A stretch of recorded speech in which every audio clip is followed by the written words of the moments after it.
नमस्ते साथी विद्रोही पूंजीपतियों। आशा है कि आप ठीक हैं। तो हमारे पास ब्याज दरें अभी आसमान छू रही हैं।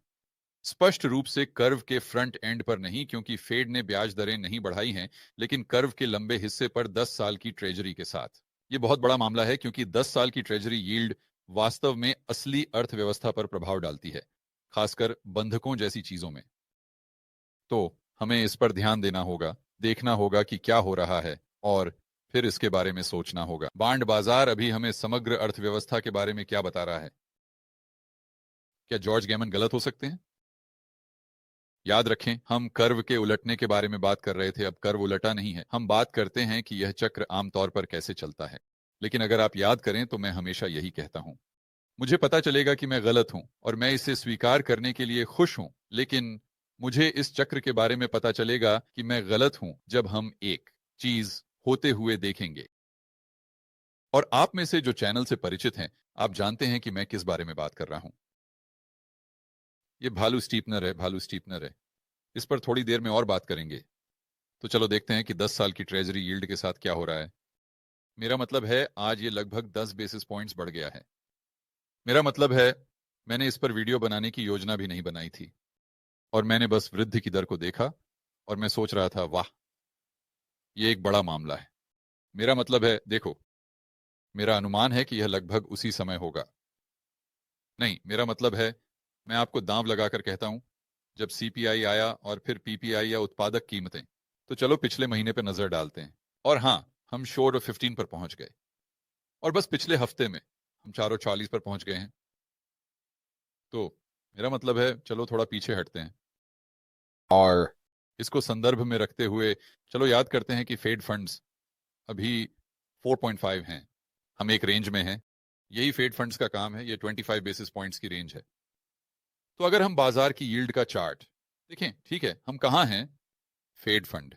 तो हम 4.64 पर हैं। इसका मतलब है कि हम 4.5 के बीच की रेंज में हैं, और 4.75। तो हम कहेंगे कि रातों रात दरें बुनियादी रूप से 4.5 हैं। तो अगर वे और 25 बेसिस पॉइंट्स की कटौती करते हैं, जो मुझे लगता है कि वे अगले हफ्ते करेंगे, तो अचानक हम 425 पर पहुंच जाएंगे। तो लगभग 430 पर हम न केवल 2 साल की अवधि की उलटाव को खत्म करने जा रहे हैं, बल्कि 10 साल की रातों रात दर को भी। ये एक बड़ा मामला है। जब आप इन चक्रों को देखते हैं, तो ये वास्तव में एक बड़ा मामला है। लेकिन जो दिलचस्प है, वो यह है कि हम संभवतः वक्र को तेज होते हुए देखेंगे। लेकिन क्या यह इस वजह से हो रहा है कि फ्रंट एंड तेजी से नीचे जा रहा है, या यह इसके विपरीत लॉन्ग एंड के ऊपर जाने का परिणाम है? हम आगे बढ़ें तो यहां का निचोड़ यह है कि हम इसे बस 10 बेसिस पॉइंट्स कह सकते हैं, शायद 20 बेसिस पॉइंट्स। अगर आप असली एफएफआर फेड फंड्स रेट का इस्तेमाल करना चाहते हैं, तो आप जानते हैं हम उस स्प्रेड के बीच में हैं। लेकिन चलो बस ये कहें कि हम 10 साल की ट्रेजरी के रातों रात दर से ऊपर होने के लिए 20 बेसिस पॉइंट्स दूर हैं, जो सामान्य लगता है। लेकिन यह ध्यान में रखना चाहिए, यह अभी तक नहीं हुआ है। उनके पास बहुत बहुत लंबा समय था, हालांकि ब्याज दरें ऐसी ही होनी चाहिए। तो अब चलो वापस चलते हैं,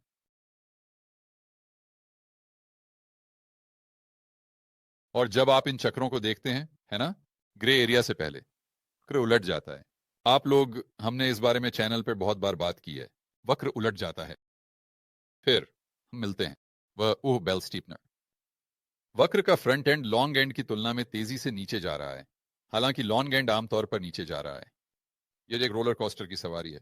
यह एक सीधी रेखा नहीं है, लेकिन आमतौर पर ऐसा ही होता है। अगर आप चीजों को 12 महीने के टुकड़े में देखें, है ना, तो अगर हम कुछ महीने पीछे जाएं, तो हम इस बुल स्टिपनर का सामना कर रहे थे।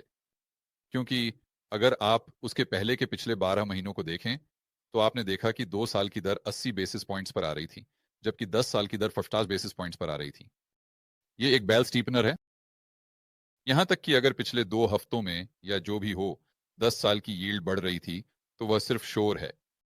हम वहां दीर्घकालिक प्रवृत्ति पर नजर डाल रहे हैं। तो कर्व उलटता है, कर्व फिर से सामान्य होता है, हमें नरम होते हुए डेटा मिलने लगता है, बेरोजगारी की दर बढ़ती है, फेड घटाता है, और फिर यही आमतौर पर कर्व को तेज करता है क्योंकि फेड बहुत बहुत तेजी से दरें घटा रहा है और वे लंबे एंड की तुलना में तेजी से गिर रहे हैं। लेकिन आमतौर पर लंबे एंड भी उसी समय नीचे आ रहा होता है या कम से कम थोड़ा स्थिर रहता है। इस चक्र के बारे में जो वास्तव में अजीब है, हम देख रहे हैं कि लंबी अवधि की यील्ड भी तेजी से बढ़ रही है। अब यह असाधारण नहीं है। तो देखिए, चलो 10 साल की ट्रेजरी यील्ड पे चलते हैं। पिछले जीएफसी की बात करें, जिसे मैं आखिरी चक्र कहता हूं। सर्वासियस बीमारी काफी अनोखी थी। क्या मैं अपनी कॉफी मग के साथ आधिकारिक नहीं लग रहा? हाँ, ठीक है। मैं बहुत गंभीर व्यक्ति की तरह लग रहा हूं, कोई ऐसा जिसे आपको ध्यान देने की जरूरत है। लेकिन गंभीरता से कहूं तो चलो 10 साल की ट्रेजरी पर नजर डालते हैं, जब उन्होंने आखिरी बार 50 की गिरावट की थी 2018 में, माफ कीजिए 2007 में, 18 सितंबर। तो हम लगभग 4 और 5 के आसपास हैं। मैं आज जहां हैं उसके बहुत करीब हूं। और फिर हमने देखा कि 10 साल की ट्रेजरी लगातार गिरती गई, गिरती गई, गिरती गई, गिरती गई, जब तक कि जनवरी में हमें वो आपात बैठक नहीं मिली जो 4.2 पर पहुंची। मैं कहता हूं गिरती गई, गिरती गई, गिरती गई, फिर भी ये कुछ महीनों में केवल 20 बेसिस पॉइंट से ही गिरा है और ये गिरता रहा। लेकिन फिर हम फिर से ऊपर जाते रहे, क्योंकि हमें लगा कि उपभोक्ता मूल्य महंगाई में एक दीर्घकालिक पुनः तेजी आने वाली है।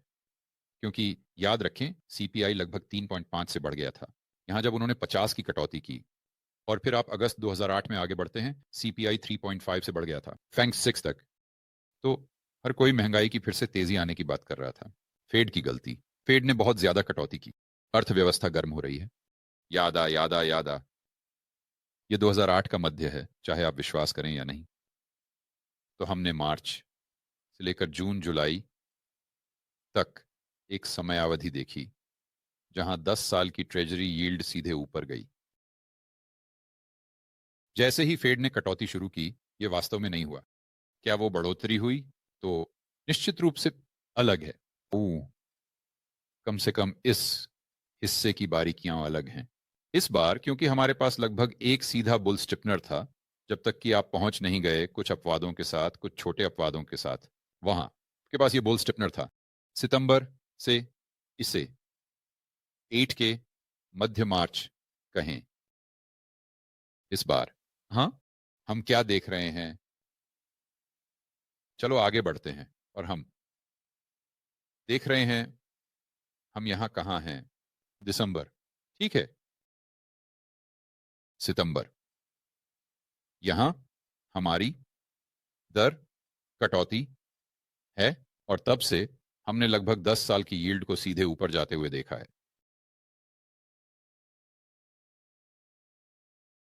मेरा मतलब है, फिर से कुछ भी सीधी रेखा में ऊपर और नीचे नहीं जाता। हम यहां बस थोड़ा गलत हो सकते हैं, यह शोर हो सकता है। हम कुछ महीनों में जाग सकते हैं, हम एक महीने में जाग सकते हैं और 10 साल की ट्रेजरी 4 के नीचे ट्रेड कर रही होगी। और फिर यह पिछले बार जो हमने देखा था, जीएफसी का एक समान चक्र में वापस आ जाता है। लेकिन यह निश्चित रूप से ध्यान देने वाली बात है। बिल्कुल बिल्कुल। और फिर से जब मैं कहूंगा कि मैं बिल्कुल 100% गलत था, तो वह तब होगा जब हम इस बियर स्टिपनिंग को देखते रहें। तो यह वास्तव में कैसा दिखता है? ठीक है, चलो एक पल के लिए मान लेते हैं। चलो यहां वापस फेड फंड्स पे चलते हैं। अगर मैं इसे ढूंढ सकता हूं, यह वह नहीं है। चलो, हो गया। तो पिछले चक्रों में आप देख सकते हैं कि ये बहुत समान तरीके से चलते हैं। ये फेड की कटौती है और फिर बम, वे सच में कटौती करते हैं और वे कटौती करते हैं। बम, वे सच में कटौती करते हैं। और यह वास्तव में फेड की ब्याज दरों में कटौती का गीला और जंगली संस्करण है। सर्वासियस बीमारी के दौरान भी यही हुआ। लेकिन चलो एक पल के लिए निवेश में सबसे खतरनाक शब्दों को कहते हैं। इस बार यह अलग है। और मान लेते हैं कि हम एक निचले स्तर पर आते हैं और हम, आप जानते हैं, 4 पर आ जाते हैं। और चलो मान लेते हैं कि हम समतल हो जाते हैं। ये समतल हो जाता है और फिर तो चलो मान लेते हैं कि हम फेड फंड्स के मामले में 4 के आसपास मंडरा रहे हैं। और फिर मान लेते हैं कि 10 साल की ट्रेजरी लगातार बढ़ रही है। तो हम 4.4 से जा रहे हैं 4B तक। तो अब अचानक जब फेड 4% पर है, 10 साल की ट्रेजरी 5 पर ट्रेड कर रही है और फिर यह 5.5 तक बढ़ जाता है।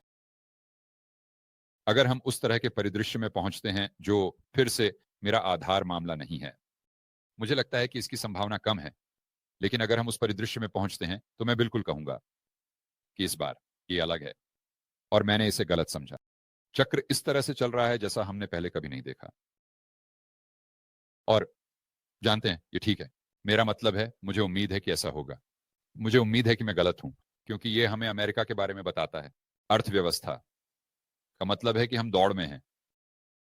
आप जानते हैं ये शानदार नहीं हो सकता, या आप जानते हैं, मैं मान रहा हूं कि ये 6 महीने बाद की बात है। ये शानदार नहीं हो सकता, लेकिन ये बेहतर हो रहा है, क्योंकि बॉन्ड मार्केट आपको ये बता रहा है कि 10 साल की यील्ड 0.5 से, चलिए कह लेते हैं 5 तक, यह है कि विकास और महंगाई की उम्मीदें बढ़ रही हैं। तो आप कहते हैं, अरे भगवान जॉर्ज, ये कभी कैसे होगा? क्योंकि तब बंधक दरें, आप जानते हैं, 1% अधिक होंगी, या 1% और आधा, 150 बेस पॉइंट्स अधिक। हाँ, मैं वास्तव में इस बारे में ज्यादा चिंता नहीं करता, क्योंकि अगर ब्याज, अगर बंधक दरें बढ़ती हैं, तो इसका कारण सिर्फ 10 साल की यील्ड है, और 10 साल और बंधक दरों के बीच का अंतर नहीं बढ़ रहा है। चलो बस ये कहते हैं कि फेड की क्यूटी या कुछ ऐसा करने के कारण और बंधक समर्थित प्रतिभूतियों को अपने बैलेंस शीट से बेचना। लेकिन अगर यह सिर्फ उस अंतर के परिणाम स्वरूप होता है जो स्थिर रहता है, और इसलिए यह बस 10 साल की यील्ड का ट्रैक कर रहा है, और ये बंधक दरें बढ़ रही हैं क्योंकि अर्थव्यवस्था बेहतर हो रही है। बहुत से लोग कहते हैं, अरे ये तो एक अंत का दृश्य होगा, क्योंकि अब अचानक ब्याज दरें बढ़ जाती है और फिर यही अर्थव्यवस्था को गिरा देती है। मेरी एक अलग राय है, क्योंकि जैसे मैंने पिछले वीडियो में कहा, मैं सप्लाई साइड पर ध्यान नहीं देता। वास्तव में ट्रेजरी मार्केट या यील्ड्स के लंबे अंत पर प्रभाव डाल रहा है, बहुत ज्यादा, क्योंकि यह तर्क वास्तव में है। खैर, बाजार में इतनी सारी सप्लाई आने वाली है कि कोई खरीदार नहीं होगा।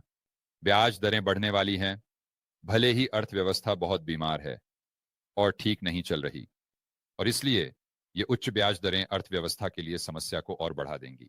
और विश्वास करें या नहीं, हालांकि मैं आमतौर पर काफी निराशावादी रहता हूं, लेकिन मेरी ये राय नहीं है। मेरी राय है कि सप्लाई साइड का इतना महत्व नहीं है, और यह विकास और महंगाई की उम्मीदों के बारे में अधिक है। तो अगर यील्ड की लंबी अवधि 5 तक बढ़ जाती है, मुझे लगता है कि यह एक अच्छी बात है, और मुझे लगता है कि इसका मतलब है कि अर्थव्यवस्था उन प्रकार की ब्याज दरों को संभालने में सक्षम है। दूसरे शब्दों में, अर्थव्यवस्था उन प्रकार की बंधक दरों को संभालने में सक्षम है, क्योंकि यह संकेत हमें अंतर्निहित स्वास्थ्य के बारे में क्या बता रहा है? आप देखिए, यह हमें बता रहा है कि अर्थव्यवस्था बेहतर होती जा रही है।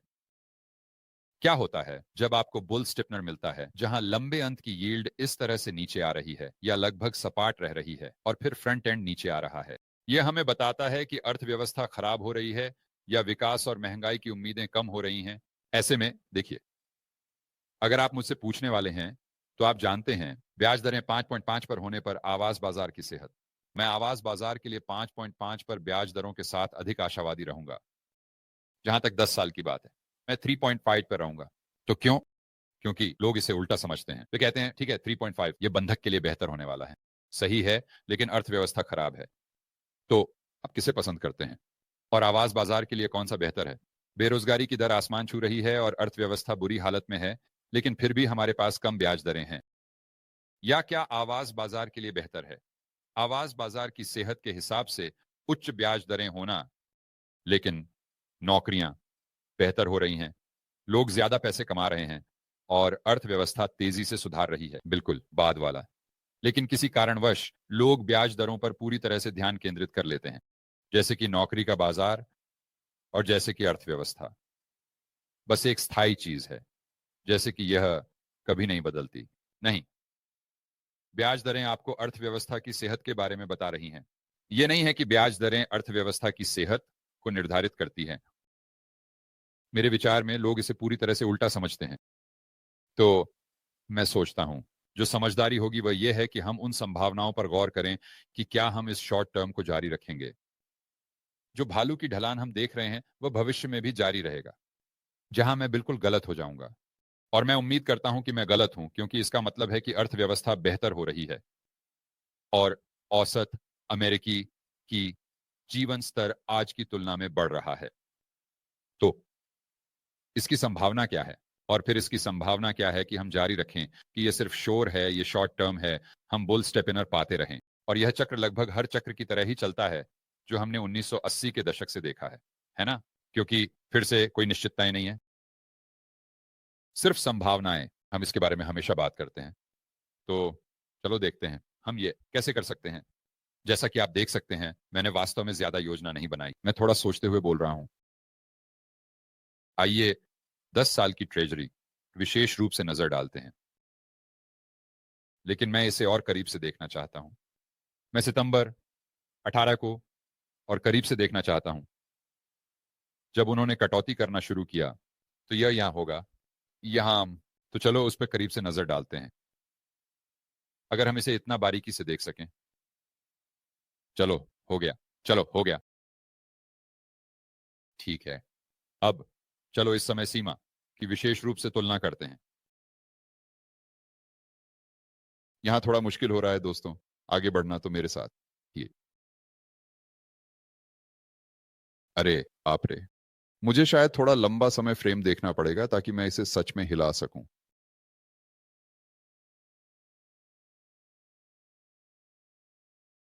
बस हो गया, ठीक है।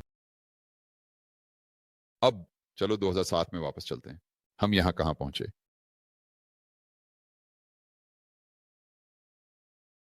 ठीक है, चलो वापस चलते हैं। हम सेब की तुलना सेब से कर रहे हैं, वही समय फ्रेम। चलो शुरू करते हैं, चलो शुरू करते हैं। तो हमने एक बढ़त देखी, नवंबर। यह थैंक्स गिविंग के आसपास है, क्रिसमस के समय, जहां 10 साल की उपज 3.8 से बढ़ी 4.3 तक। तो ये काफी बड़ा बदलाव था जो हमने देखा। यह एक काफी बड़ा, जब मैं बड़े बदलाव की बात कर रहा हूं तो यह एक काफी बड़ा प्रतिकूल प्रवृत्ति का बदलाव है ना? क्योंकि प्रवृत्ति फिर से, और हम ये जानते हैं पीछे मुड़कर देखने पर, ये 2020 है, ये बुल स्टेपेनर थी। हम जानते हैं कि ये कैसे हुआ, लेकिन उस बुल स्टेपेनर के भीतर हमने एक प्रतिकूल प्रवृत्ति का भालू स्टेपेनर देखा, जहां लंबी अवधि यानी 10 साल की उपज बढ़ रही थी। विशेष रूप से मैं कह रहा हूं थैंक्स गिविंग से क्रिसमस के बीच 50 बेसिस पॉइंट्स का। ये एक बड़ा बदलाव है, 50 बेसिस पॉइंट्स। सोचो कि उस समय कहानी क्या होती। यह आज जैसा ही होता, फिर से मुद्रीकरण, फिर से मुद्रीकरण, फिर से मुद्रीकरण, आज जो था, फिर से मुद्रीकरण, फिर से मुद्रीकरण, फिर से मुद्रीकरण। फेड ने बहुत ज्यादा कटौती की, फेड अब रुकने वाला है। अगले साल हमें कम ब्याज दरों में कटौती देखने को मिलेगी। यादा यादा यादा। इसलिए मुझे वॉल स्ट्रीट जर्नल में वापस जाकर उन विशेष समय फ्रेम के हेडलाइंस पढ़ना पसंद है। तो अब जब हम ये देखते हैं, चलो कहते हैं प्रतिकूल प्रवृत्ति की रैली और 10 साल की उपज, चलो इसे तुलना करते हैं कि क्या हाल ही में हमने देखा है। चलो 10 साल की उपज पर चलते हैं और देखते हैं कि क्या यह बदलाव जो हमने देखा है वह अभूतपूर्व है या यह मेल खाता है, विशेष रूप से क्योंकि यह हमें कुछ जानकारी देता है कि इस भालू स्टेपेनिंग प्रवृत्ति के जारी रहने की संभावनाएं क्या हैं, या यह सिर्फ समग्र बुल स्टेपेनर में एक प्रतिकूल प्रवृत्ति की रैली है जो हमने पिछले चक्र के दौरान देखा। और मैं ये अनुमान लगाता हूं कि हमने पिछले चक्रों के दौरान भी यही देखा। तो चलो चलते हैं, देखते हैं यहाँ एक महीना, और हम 4 पर पहुंच गए। जो पता है हम लगभग 415 पर पहुंच गए, और अब हम टॉप 40 पर पहुंच गए हैं। तो ऐसे कहो, मैं कोई गणित का जीनियस नहीं हूं, लेकिन इसे 25 बेसिस पॉइंट्स कहो। हाँ, 25 बेसिस पॉइंट्स। एक बड़ा बदलाव, एक बड़ा बदलाव, लेकिन बिल्कुल नहीं। नहीं, मैं दोहराता हूं, अभूतपूर्व नहीं। जब आप पिछले चक्र को देखते हैं और हमें एक प्रतिकूल प्रवृत्ति की रैली मिली, तो मैं इसे 50 बेसिस पॉइंट्स कहूंगा। विडंबना यह है कि ठीक उसी समय, मेरा मतलब है हम इसे लगभग सही ठहराते हैं, है ना? चलो वापस चलते हैं। यहाँ 2 साल की उपज है, 10 साल की उपज है, तो ये लगभग थैंक्स गिविंग के आसपास था। मेरा मतलब है बिल्कुल नहीं, लेकिन हम लगभग 29 के आसपास नीचे पहुंच गए, तो थैंक्स गिविंग के थोड़ी देर बाद शायद हम यहाँ थोड़ा और नीचे गए, लेकिन हम थैंक्स गिविंग 2007 के ठीक बाद के निचले स्तर के करीब हैं। और फिर हम देखते हैं,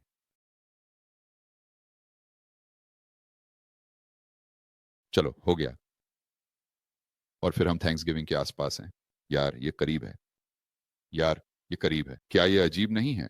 मेरा मतलब है पहले की बातें थोड़ी अलग हैं, लेकिन अंततः यह है कि हालांकि हमने 10 साल की ट्रेजरी उपज में इस बड़े उछाल को देखा है, जो कि सीपीआई के 2.7 तक पहुंचने के कारण है, फिर भी और उत्पादक कीमतें उम्मीद से कहीं ज्यादा गर्म हैं।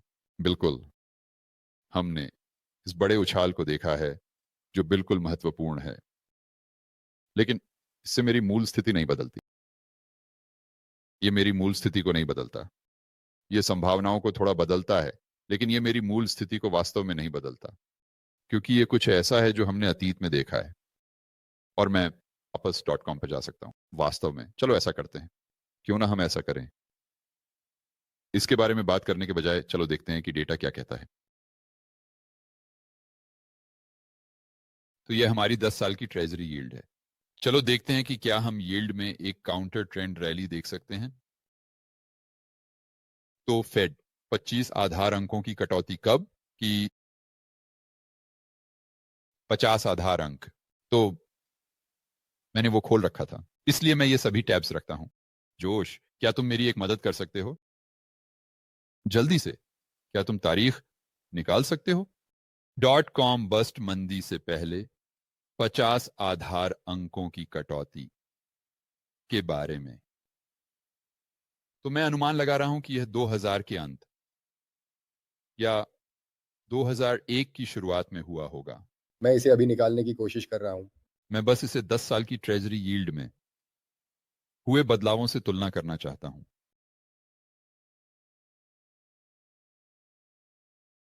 मेरा मतलब है यहां 2 जनवरी 2001 से हम 4.92 पर हैं, और फिर आप आगे बढ़ते हैं।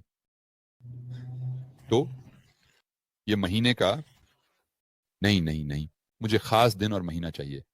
ठीक है, मुझे वो ढूंढना है। तो जबकि जोश उस पर देख रहा है, हम देख सकते हैं कि जनवरी के महीने में हमारे पास एक काउंटर ट्रेंड रैली थी, बेहतर शब्दों की कमी के लिए। 10 साल की अवधि में 4.92 से 5.3 तक, तो हम वहां लगभग 40 आधार अंकों के बदलाव पर नजर डाल रहे हैं।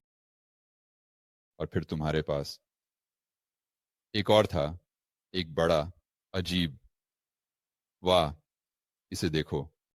तो जब हम .com बस्ट मंदी की गहराइयों में थे, तब 10 साल की यील्ड 0.7 से गई। फिर ही हमारे पास 80 आधार अंकों का बदलाव था। वाह, दरें वास्तव में नीचे आने से पहले। और फिर से कहानी के बारे में सोचो, ये बिल्कुल वही होता, वरना 10 साल की ट्रेजरी 4.7 से नहीं बढ़ती इंच शैंक तक। वाह, और वो हुआ। आप जानते हैं जो वास्तव में थोड़ा अजीब है वो ये है कि 2007 में भी बिल्कुल यही हुआ। मतलब इसे देखो दोस्तों, चलो 2007 में जल्दी से वापस चलते हैं।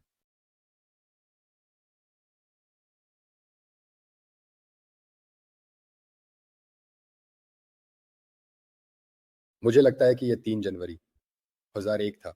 ठीक है, ये समझ में आता है। यह पहले 50 आधार अंकों का था और फिर 31 जनवरी को उन्होंने फिर से 50 आधार अंकों की कटौती की। हाँ, तो इस बदलाव को हो ठीक वैश्विक वित्तीय संकट की मंदी के बीच में हम 3.3 से जाते हैं, फार 3 इसे कहो। तो आप वहां 100 आधार अंकों के बदलाव को देख रहे हैं,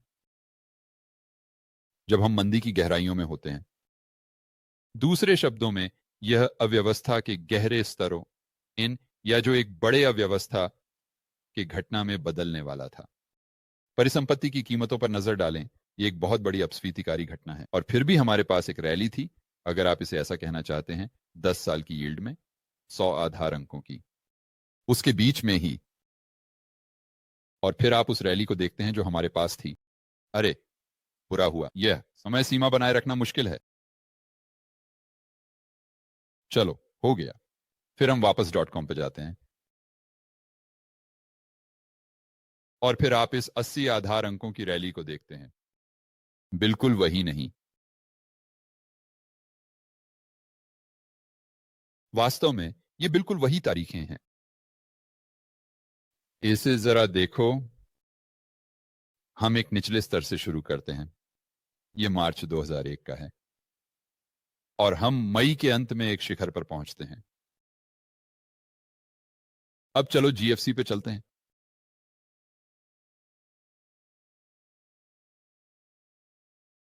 और हम फिर से निचले स्तर पर थोड़ा फिर से जाते हैं मार्च में,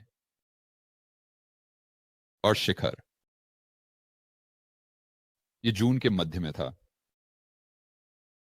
ठीक है, हम 2 हफ्ते पीछे हैं। वाह, तो काफी पागलपन है ना? और जो बात हैरान करने वाली है वह यह है कि यह ठीक उस समय था जब हम मंदी के बीच में थे। अब ध्यान रखें, मार्च, अप्रैल, मई, जून 2008 के समय में किसी को नहीं पता था कि हम मंदी में हैं।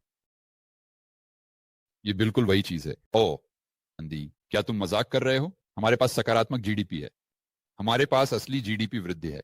उन्होंने इस समय सीमा के दौरान यह भी नहीं बताया कि हम मंदी में हैं, जब तक कि दिसंबर 2008 में नहीं। और फिर वे बाहर आते हैं और कहते हैं, ओह हाँ, वैसे वह असली जीडीपी वृद्धि 2.5% है, या जो भी हो, चलो इसे थोड़ा कम कर देते हैं। ओह सच में, हमें इसे कितना कम करना चाहिए? जैसे शायद 1% अंक। हाँ, नहीं नहीं नहीं नहीं नहीं, तुम्हें इसे शायद लगभग 400 बेसिस पॉइंट्स तक कम करना होगा। हाँ, ओह ठीक है। तो हाँ, ये एक महत्वपूर्ण बदलाव है। तो यहां का मुख्य बिंदु, जैसे हम इसे वास्तविक समय में देख रहे हैं, वह यह है कि 10 साल की ट्रेजरी में जो बदलाव हम यहां से यहां देख रहे हैं, सुनने में यह कुछ नया नहीं है। हालांकि यह महत्वपूर्ण है, मुझे गलत मत समझो, हमें इस पर ध्यान देना होगा।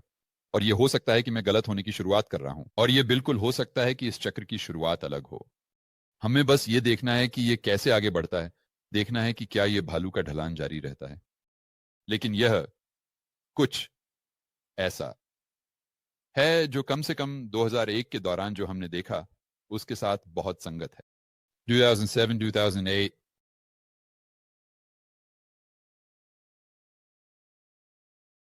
ठीक है, जोश इस बमबारी पर दोस्त। जैसे हमेशा दोस्तों, अपने बाकी के दोपहर का आनंद लो। ये सुनिश्चित करो कि तुम स्वतंत्रता, आजादी, मुक्त बाजार, पूंजीवाद के लिए खड़े हो। अगले वीडियो में मिलते हैं।